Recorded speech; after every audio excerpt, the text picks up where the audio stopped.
everybody, and welcome to DBT, and we're doing distress tolerance. I have people live with me in the classroom today, so hopefully you'll get to hear their opinions and thoughts, as well as mine when it comes to presenting today's lessons. And we are still on distress tolerance. This is the we'll be finishing up the distress tolerance module today, and then we'll go into emotion regulation. So, but I want to start off today's DBT class with a mindfulness activity. Mindfulness activities are great because they're just short activities that bring you to the center, to the here and now, so that we can focus on what's going on. So just sit back, relax, close your eyes if you want, focus on your breathing, inhale, exhale. Just be comfortable with it. Don't try to control it. So what you're going to do is picture a river, and you're down by the river, sitting on the grass, watching boats go by. And as the boats go by, imagine your thoughts and feelings are those boats going down the river. Each boat is a thought and a feeling. As each boat goes by, put a thought on it, put a feeling on it. And you're sitting on the grass and you're watching the boats go by. Try not to jump on the boat. Don't jump on the feeling or the thought. Just let the boats go by. Let the thought go. Let the feeling go. Just watch the boats go by. Watch your thoughts and feelings go by down the river. Relax.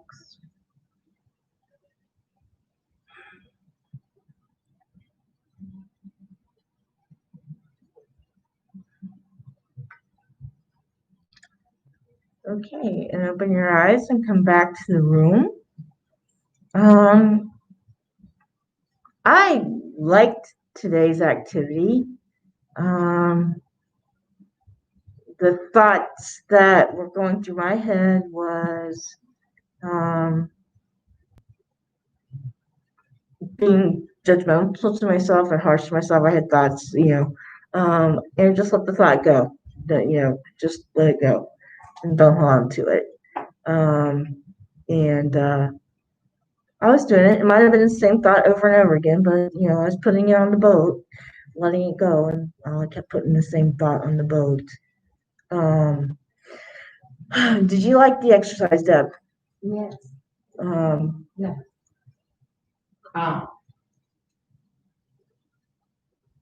Were you able to put your thought? Were you able to put one thought in the boat? Did you? You didn't go to the boat. No. Good for you. Good for you, Joe. How was the exercise for you? It was okay. I'm just a little bit stressed about the whole mask thing because I do have a little bit of trouble breathing. I kind of have a condition, but I'm not.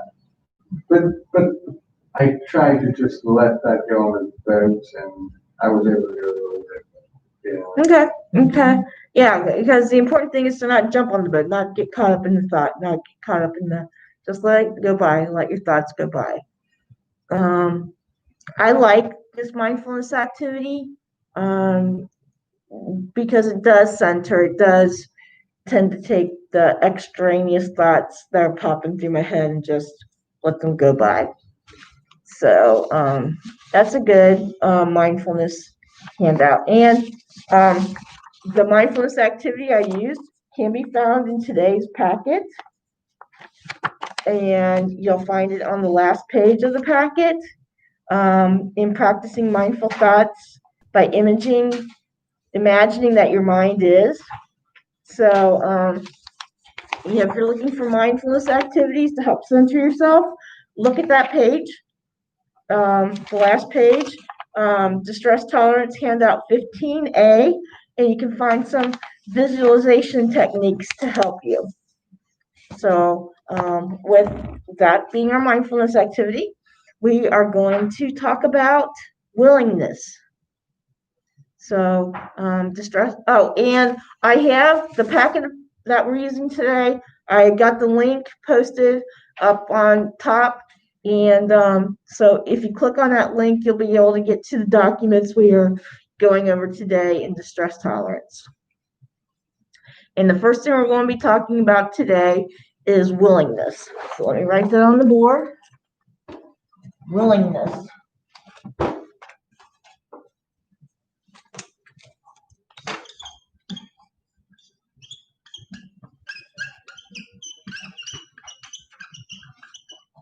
So what is willingness? Willingness is the readiness to enter and participate fully in life and living. Willingness is the doing. It's the action.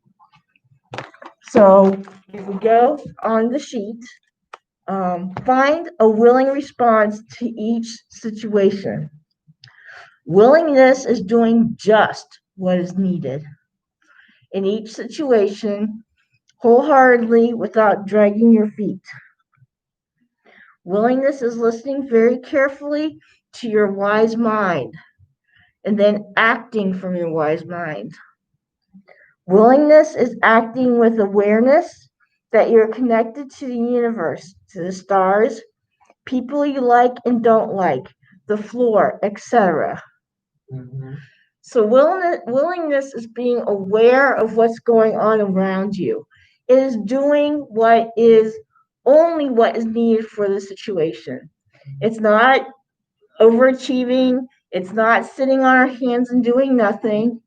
It is choosing to act and do what is needed from the situation. And if you're doing what is needed for the situation, more times than not, you're acting from wise mind.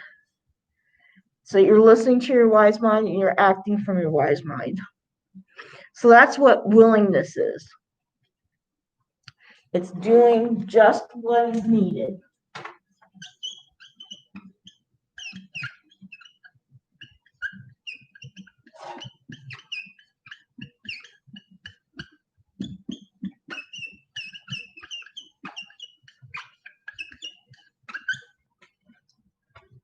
So willingness is doing just what is needed. It's the doing. So what we do is we replace willfulness, not doing, with willingness, doing. What is willfulness, you may ask? Willfulness is refusing to tolerate the moment. Willfulness is refusing to make changes that are needed. Willfulness is giving up. Sorry, guys, I'm having mask issues. Let's see if I can get this to work better. Willfulness is the opposite of doing what works. Willfulness is trying to fix every situation. Willfulness is being the fixer. You know, if you're constantly fixing everything else and everybody else, you're not taking time out for yourself. So willfulness is trying to fix every situation. Willfulness is insisting on being in control. Willfulness is attachment to me, and what I want right now. So that's all willfulness. That's all the not doing. That's all the not productive. And we're replacing the willfulness with willingness. So how do we do this doing? How do we do this willfulness? We observe the willfulness, we observe our not doing and label it. We experience it.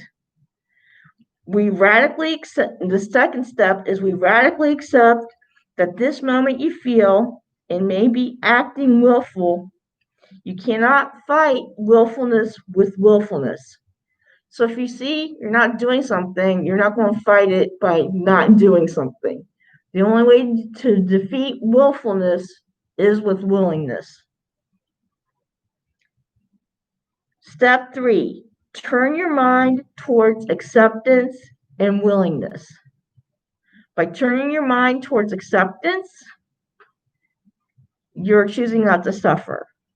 By turning your mind to willingness, you're doing something about the situation. When willfulness is immovable, ask, what's the threat? And I recently did this. Matter of fact, I just did it this previous class. When willfulness is immovable, not making progress in my home lifestyle, my home, in how my house is. What was the threat? Well, the threat, what was happening was me at my home, I shut down and I buy into the tape of that I'm not worthy. I'm not worthy of having my house as good as everybody else's. I'm not worthy. I'm not, and I'm less than, and so I'm perpetuating that by letting my house be the way it is.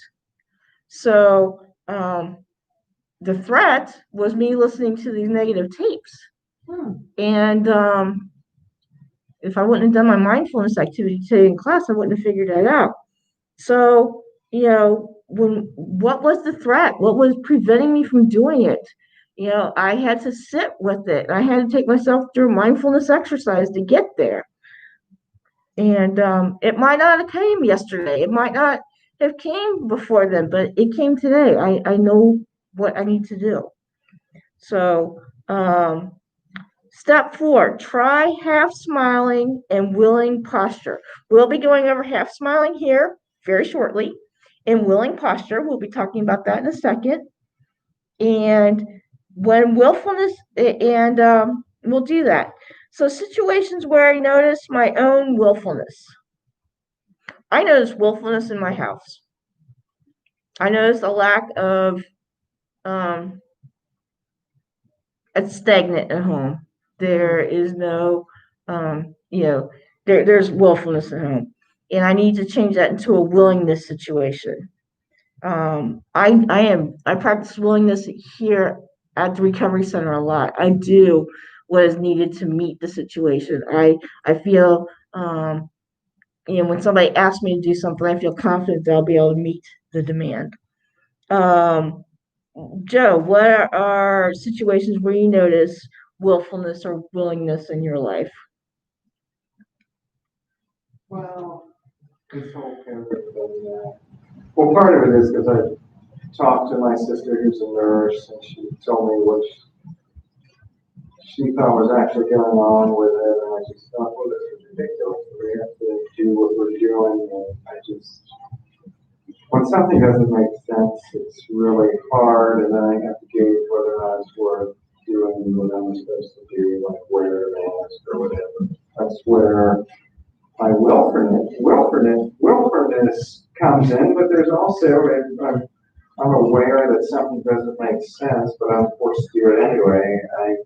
That's where the willfulness, because it's supposed to be like only doing what's necessary, and in other people's opinion, it's not even necessary to wear a mask. And the testing isn't accurate. I mean, they've blown it way out of proportion because of the pandemic. They don't have to do really thorough tests to determine whether or not it's COVID, but everybody's got to wear them, and they're making little kids on the playground wear it, but yet they're still doing all this construction. And anyway, it's just, so it's challenging for me sometimes. I just really feel like, So you find willfulness and willingness in the whole math situation is what you're saying.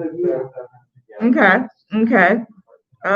What's the situation for you where you find willingness and willfulness, Miss Deborah?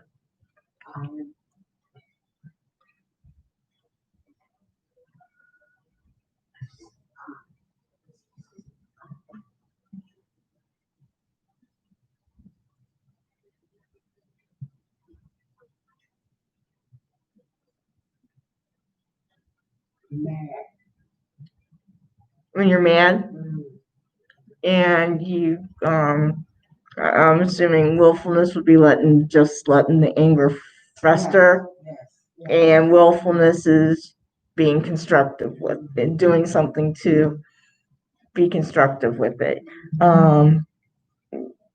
When you're angry, that's the emotion's valid. It's very valid.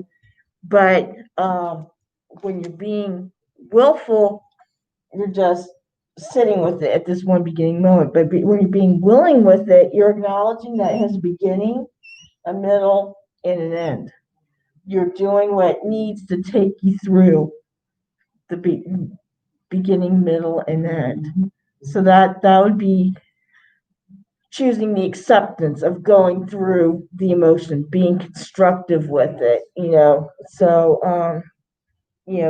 that's and we're going to talk about and radically accept that you're mad. Okay, so I'm mad. It happens, and then turn your mind towards accepting. I accept that I'm angry, and this is what I'm going to do about it. Or I had my feelings hurt last week, and it was kind of silly. The reason my feelings got hurt, I was angry at myself over it because obviously I wasn't processing something right. Because what happened shouldn't have hurt my feelings the way it did. So I was angry with myself, but I acknowledged that I was angry with myself.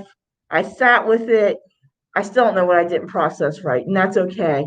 But the fact is, I told myself to move on from it. It was just anger in the moment at myself, and that moment was past, and we're moving on. We're moving on. Choice to move on pretty effectively. Yeah, because I mean, no good to dwell on why am I being angry with myself.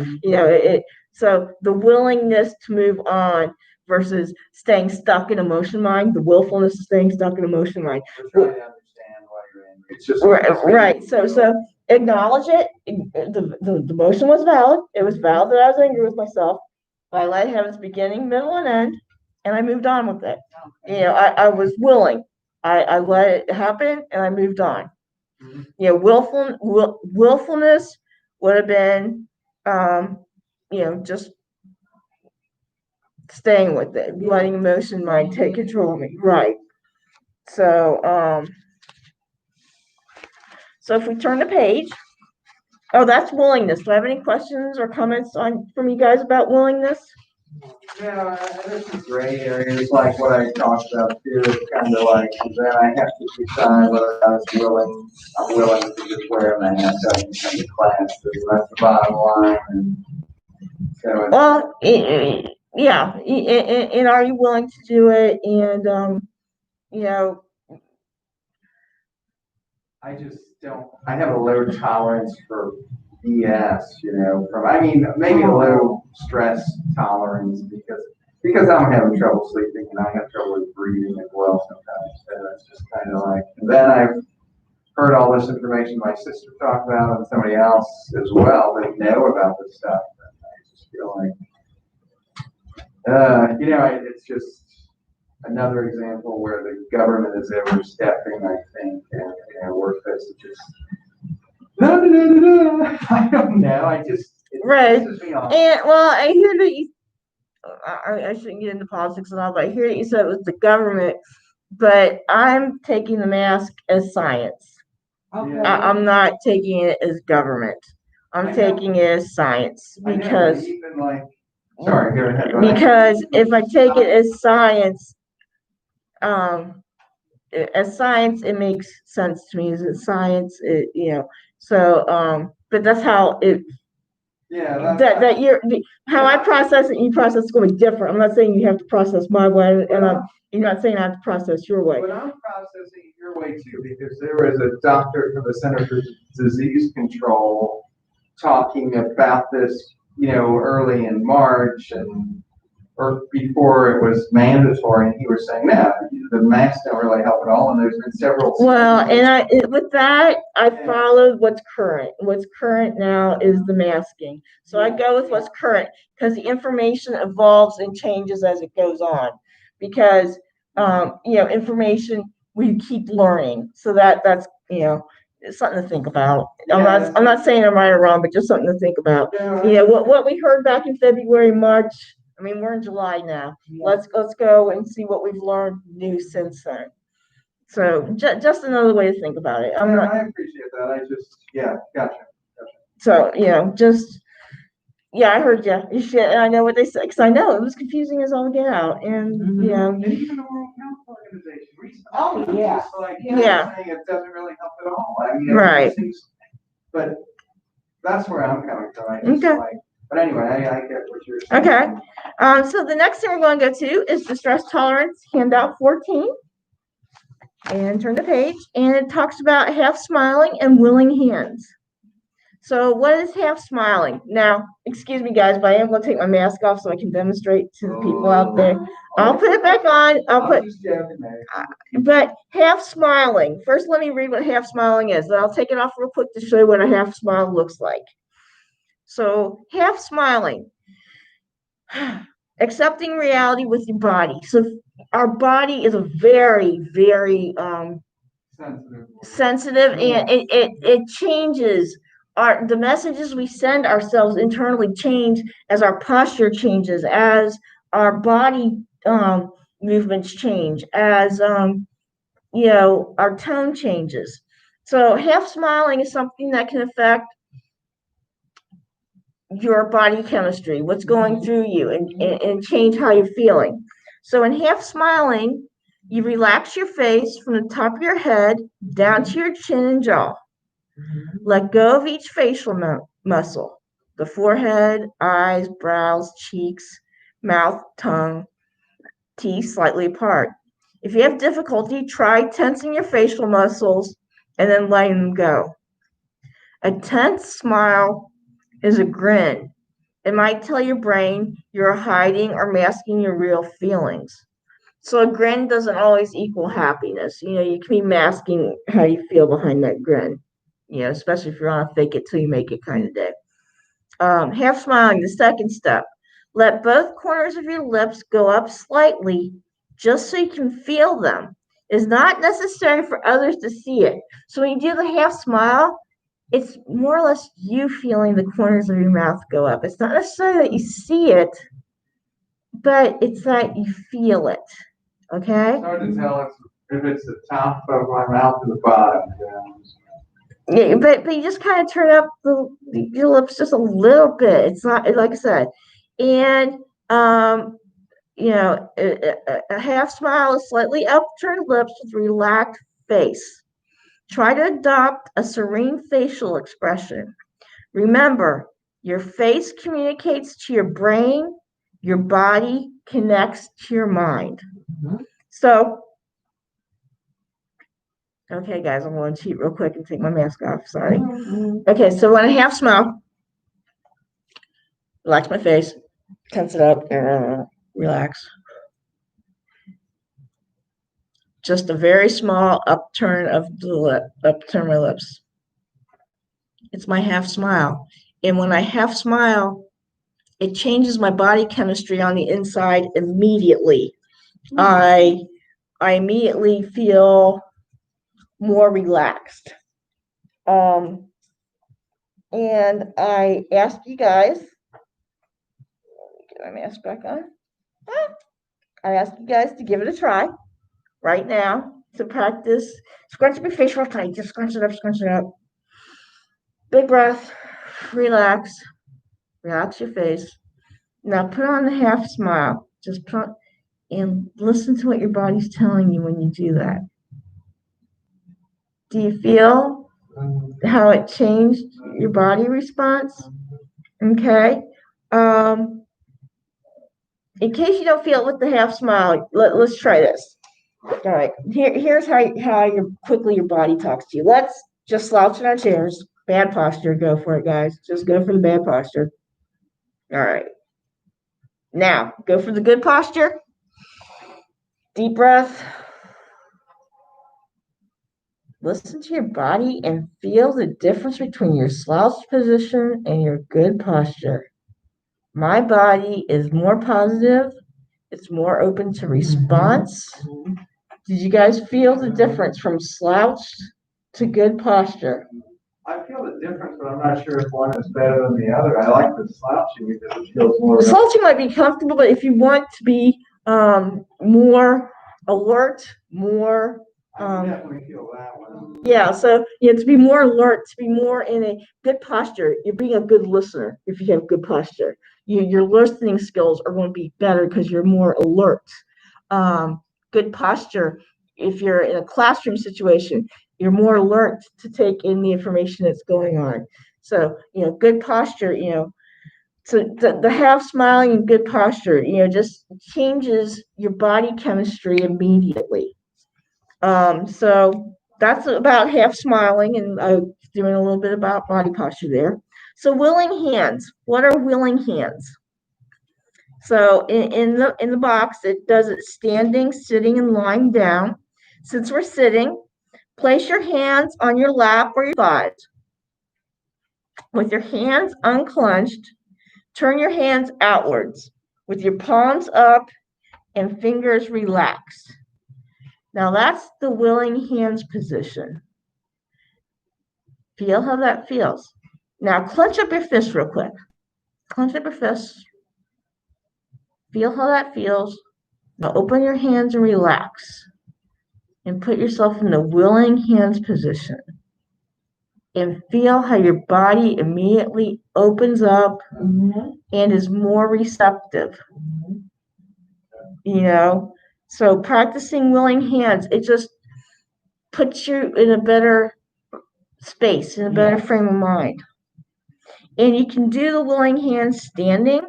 So if I'm standing, I'd have my hands down at my sides, my thumbs out. This is the willing hands position.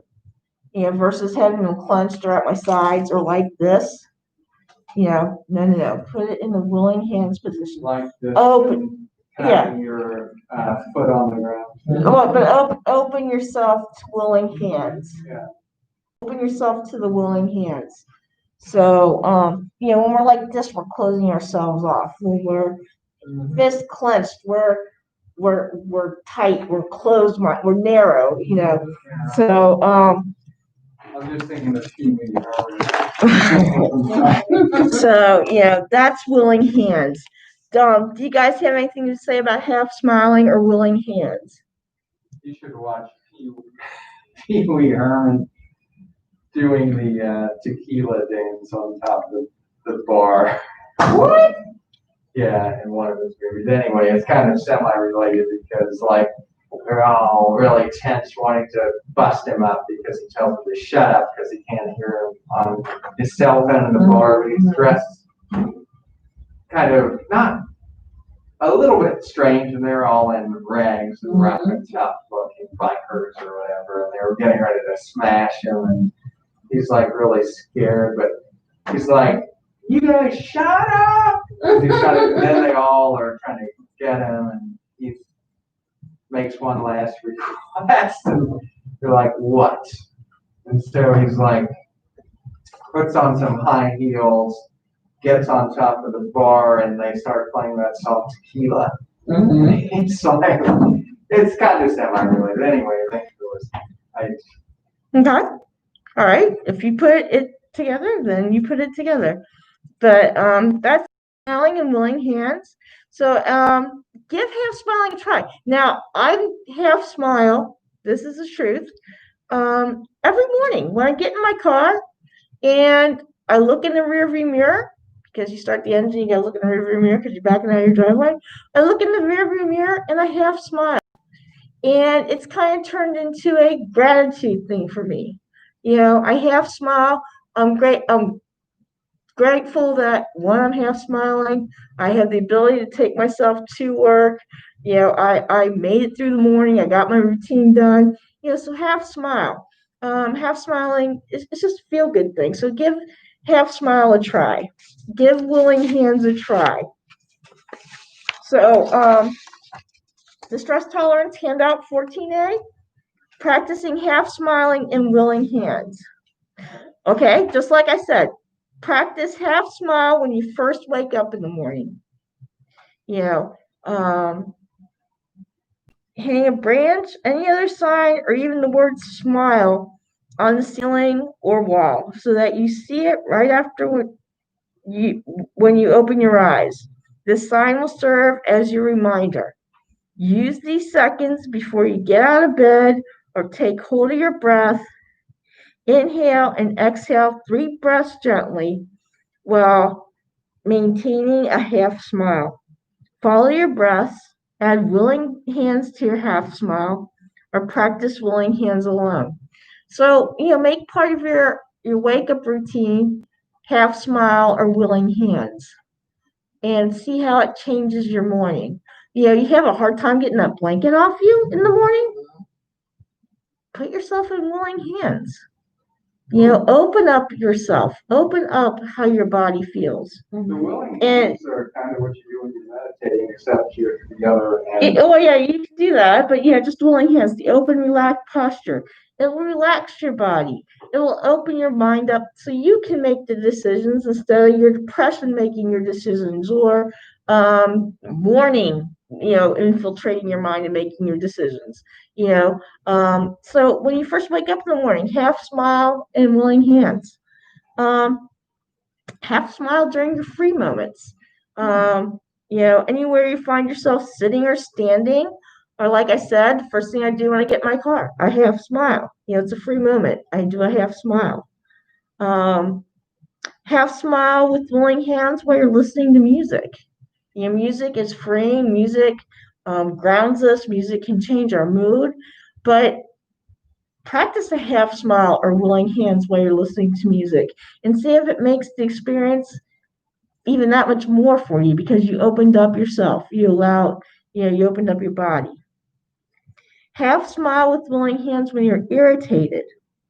When you realize you're irritated, adopt the willing hands posture at once. Inhale and exhale quietly, maintaining a half smile or willing hands for 3 breaths. Now, I will say should. I know we shouldn't should ourselves, but when I got feelings hurt because I just had no business getting my feelings hurt over. It was actually, it was me. It was I should have immediately put on if I would have opened my hands, if I would have changed my posture, if I would have not made it about me, just let it happen, not let my feelings get hurt. It was me processing, guys. If I would have practiced half smile, willing hands while I was irritated, I wouldn't have had to even experience that irritation, or I would have been much less. I see where it helps. It definitely impacts breathing. Yeah. So use it when you're irritated. Half smile in a lying down position. And I haven't used half smiling per se, because I have sleep issues. I've had sleep issues most of my adult life.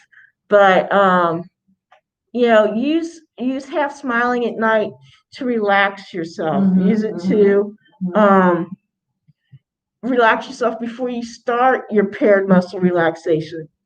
Start with the half smile, focus on your breathing, then go into your paired muscle relaxation of tensing and relaxing. So that's another way. And then no, I don't have sleep apnea. I just have troubles falling asleep. Restless leg? No, don't have restless leg syndrome. Don't have any of that. Sleep doesn't come easily to me. I go to bed and I pray that within 90 minutes I fall asleep. Just because I lay down and I'm ready for bed doesn't mean my body's going to go into sleep cycle. So, thank you for asking. Another way to practice half smile and willing hands is while you're contemplating a person you dislike or you're angry with. I can't say I've ever used half smile when I am contemplating a person I dislike or are angry with, but I can see where it would be useful. Because like I said, the half smile is going to relax you. The half smile is going to change your posture. It's going to change, it's going to interrupt that thinking. So, see if it helps you to be more tolerant. See if it helps you to maybe even see the other person's point of view. Take you out of that me state. Okay. So those are reasons to try half smiling, while you're contemplating a person you disliked or are angry with. So those are all different times or ways to use half smiling and open hands. Do I have any comments, questions from you guys about using half smiling or open hands? I could have used it yesterday, I think, but it helped with this situation. Right. Yeah, and like I was pretty said, angry about what somebody did. Not angry, but I made this assumption that they would not do a certain thing because it just makes sense. You just generally don't run over people's stuff in the road, particularly when they're standing right there and getting, but I thought, oh, they won't do that. But they did. And it didn't ruin it. It didn't ruin the object, and I thought it might. It was a disc. But I mean, they saw me, and they were right there, and they saw everything, and they ran it over, and I was just like, I right. wasn't Superman, but I was just like, I was angry, and I picked up a rock and threw it at their truck. I'm like, I didn't hit their truck though, and it probably wasn't the best thing to do, but it felt good to me because I felt like I don't have to. That was the immediate gratification. That you let you right. You didn't have to, but you let emotion mind rule what you did by picking up the rug. That was emotion mind acting. Now, if you would have stopped, no, just listen. Just I'm not judging. I'm not judging. I'm just telling you that was emotion mind. Emotion minds when we punch the wall. Emotion minds when we throw the walk. Emotion minds when we slam the door. That's the emotion controlling our actions. If you would have used, like you said, you could have used it yesterday. You could have used open hands and half smile yesterday. It would have been a more constructive way to deal with the emotion. Yes. Well, maybe not, because I have, maybe what I should do is just move out of my neighborhood area, because I've got people doing stuff like this just enough, on a regular basis, and I feel bothered by it. And for me, it was kind of healing, because I was like, well, I'm not going to take this from this person. I am not going to take this, and I feel like I'd be festering on it all day. And they never did come back around. And they knew what they did was not acceptable. And I felt like if I would have just let it go, I had to be at that place because I was throwing disc golf. I would have been there, and I ended up leaving early anyway, but I would have been there for another hour, just frustrated, upsetting my disc golf. If I hadn't, at least done something, I would have been thinking like, this guy thinks he can do whatever he wants to do. And so part of it is healing for me to lash out a little bit, because it's not. But lashing out is emotion mind, Joe. Do you understand what I'm saying when it's an emotion mind? Okay. So what you need to do though is you don't want to be ruled by your emotion mind. And lashing out is letting emotion mind. You want to act more from wise mind. You want to act more from what are they going to? Why would they do that? And I get and the why isn't important. The why isn't yes. important. What it is maintaining your integrity, maintaining your self-respect. You threw it, you knew you weren't going to hit the truck, but still you let your emotion control your actions. But what I find in my neighborhood is if I don't do that, they'll just take more space, and that's what's happened so many times. It's just like they want to be in the way, and when I move out of the way, they want to be more in the way, even when I say things. So that doesn't really work in my neighborhood. Maybe I just need to move. And it's not all the time, but it happens plenty of times, and it's like they're more respectful. I notice after I kind of act assertive or aggressive, but I'm not really doing much aggressive. Like, but when I do that, they leave me alone, and it happens less. But then, if I give them too much space, then they continue to do the behavior and try to even take up more of my space and get in my way. That's my personal experience. I don't know what else to do. You know? I could just completely ignore them, but I'm feeling like they're stepping on my territory. They don't have a right to, you know, be in my way, trying to stop me or interrupt me or destroy my stuff. It's just not considered behavior, and stuff like that is what people should not do. You know, I don't do it to them. I don't do it to anybody, but I've had to deal with that, and I don't know how else to deal with it. The management doesn't do much about stuff that they do. I'm not talking about Really? just they won't really do that much. I mean, the police won't do much of anything either after they destroyed my motorcycle. And, it's like, I'm going to be moving, but I mean, I've got to, but in the meantime, part of it is just kind of overwhelming to me. Like, oh God, now I've got to move, but I need to move on. But, anyway. I'm sorry that's the situation you're in, Joe. But I just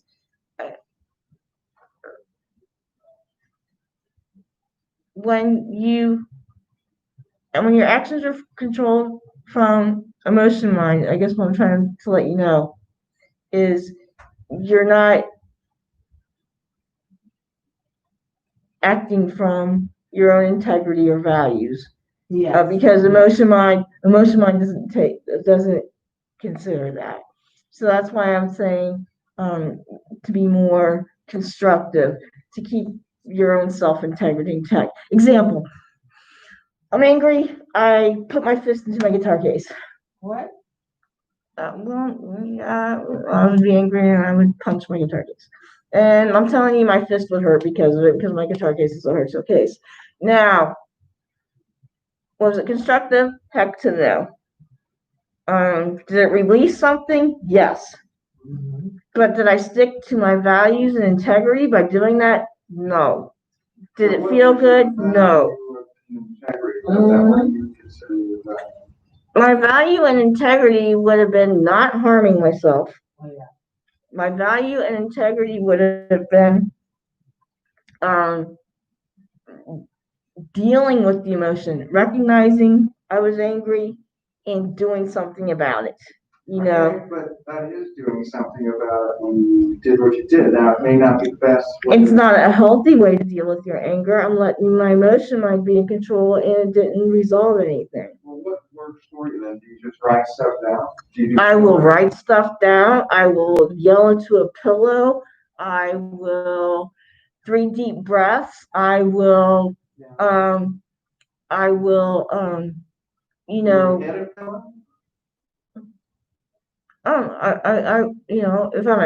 at my house, a pillow would have been much better than my guitar case.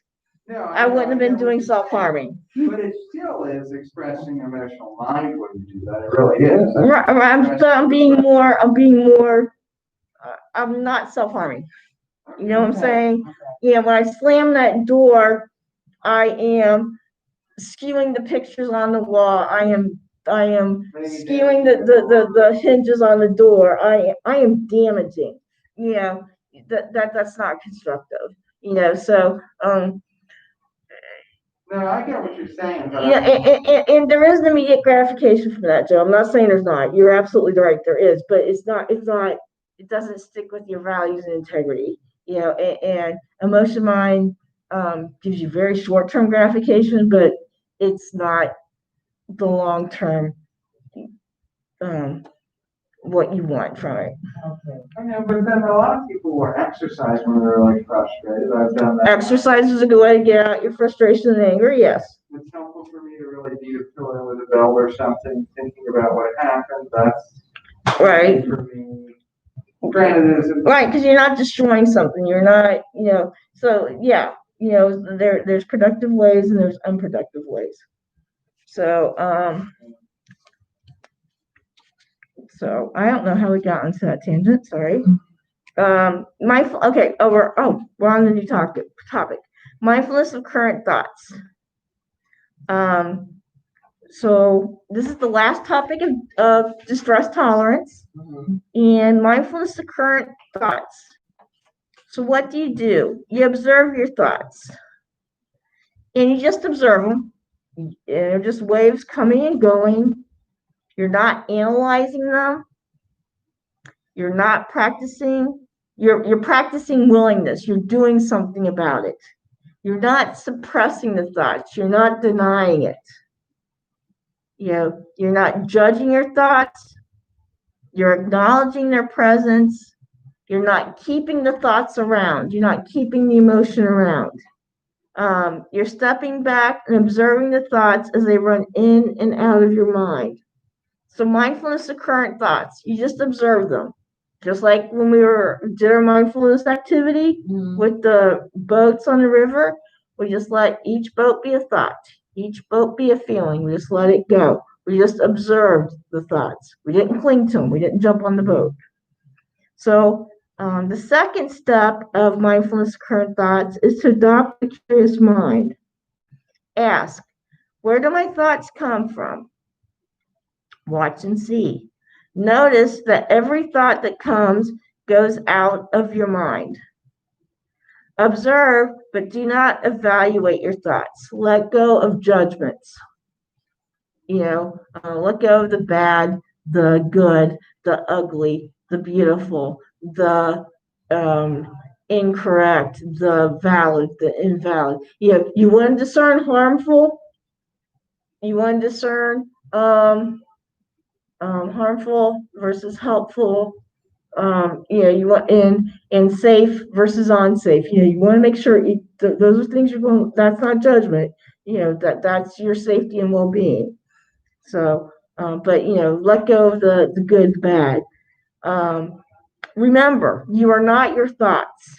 And I guess this is what I'm saying, Joe. You're not your anger. I mean, because when I feel like and this is just me. Hear me out. When I punch my guitar case, I'm being my anger.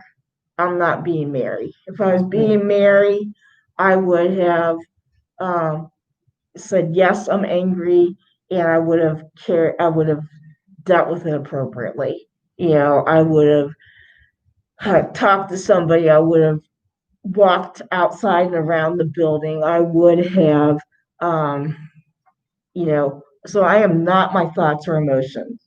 I am Mary, who has a feeling of anger, who has a feeling of fear. I am not my panic. Mary might be panicking, but I'm not my panic.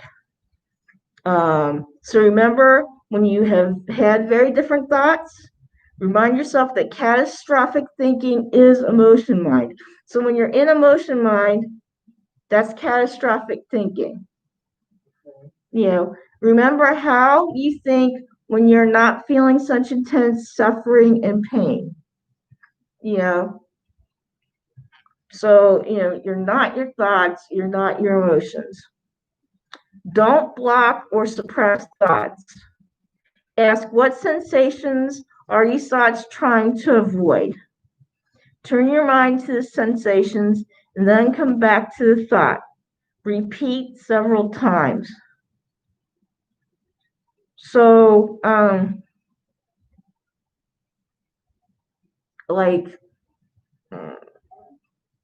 not doing at home. I'm not eating as well as I should. Why am I avoiding that self-care to myself? Turn your mind to the sensation. In the sensation, I'm closed down. But why am I closed down? Well, it's because I'm buying into the fact that I feel less than or not worthy. Well, guess what? Those are both wrong.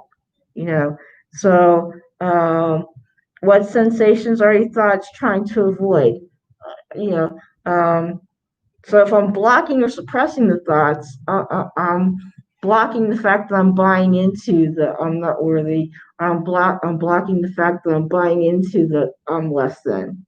So don't block or suppress the thoughts. Let the thoughts happen, so you can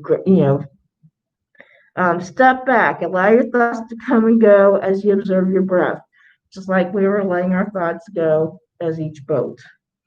Play with your thoughts. Repeat them out loud over and over as fast as you can. Sing them. Imagine your thoughts as the words of a clown, as recordings getting all tangled up, as cute animals you can cuddle up to, as bright colors running, or as only sounds. Try loving your thoughts. So let's say you got a million thoughts a mile going on in your head. Don't suppress them. Don't get angry over it. Don't get tense. Just let them go. Pretend them as thought. Pretend them as light. Like it says, animals you can cuddle or getting tangled with. Don't judge them. Just let it happen. If you're having racing thoughts, you're having racing thoughts. Mm-hmm. So don't block or suppress it. Allow it to happen. And by acknowledging it, you can say, okay, so I'm having racing thoughts. And when I notice myself having racing thoughts, I say, stop. And I stop. And I take a step back. And I start doing positive self-talk. So, and then that positive self-talk replaces the racing thoughts. But, if you're racing thoughts, let them race. Don't judge them. They're okay. They're not hurting me. They're frustrating as all get out, but they're not hurting me. And I need to tell them to stop, and then I go from there. But so don't block or suppress the thoughts. Just like if you're going to worry, worry. Don't block the worry. If you're going to worry, worry. So does anybody have trouble when they're, what I know is sometimes I'll start taking or thinking about other people and other problems and other things like that on a pretty regular basis, and usually it's a sign that there's something that I'm avoiding and I need to kind of look at what's going on with me when I start taking other people's inventory or focusing on what isn't working well. It's like, I don't know, it's like there's an old pattern of behavior to focus on what isn't working well. Mm-hmm.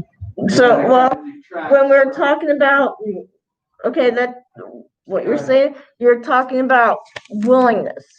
Willingness versus willfulness. Willfulness is the old pattern that doesn't work. Willful. Okay? And that's not doing what's effective. So you're gonna identify that as a willfulness thing and change it into a willingness thing to be effective. With that technique about just letting the thought, don't try to analyze the thoughts, just let them go by and say, oh, yeah, whatever, instead of jumping on them and right. discuss them. Because really, I mean, yeah, we got to analyze some things, but for the most part, the why isn't important. We got 5 minutes according to me.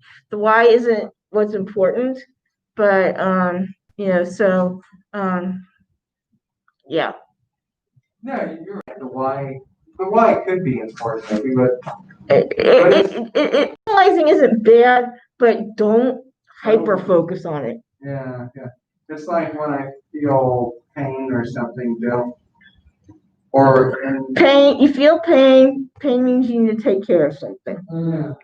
Pain means you need to take care of something. More emotional intensity. It's like I don't need to analyze it to death. But does your emotional intensity fit the facts? Like the day I got my feelings hurt.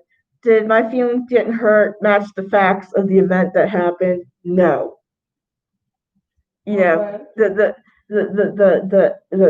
fact of what happened, that my feelings got hurt, did my feelings getting hurt match the facts of the situation? No. It was totally blown out of proportion. So it didn't match. So the emotion intensity needs to fit the facts. And if your emotion intensity doesn't fit the facts, then you need to adjust your emotion. Mm-hmm. So yeah. So practicing mindfulness thoughts.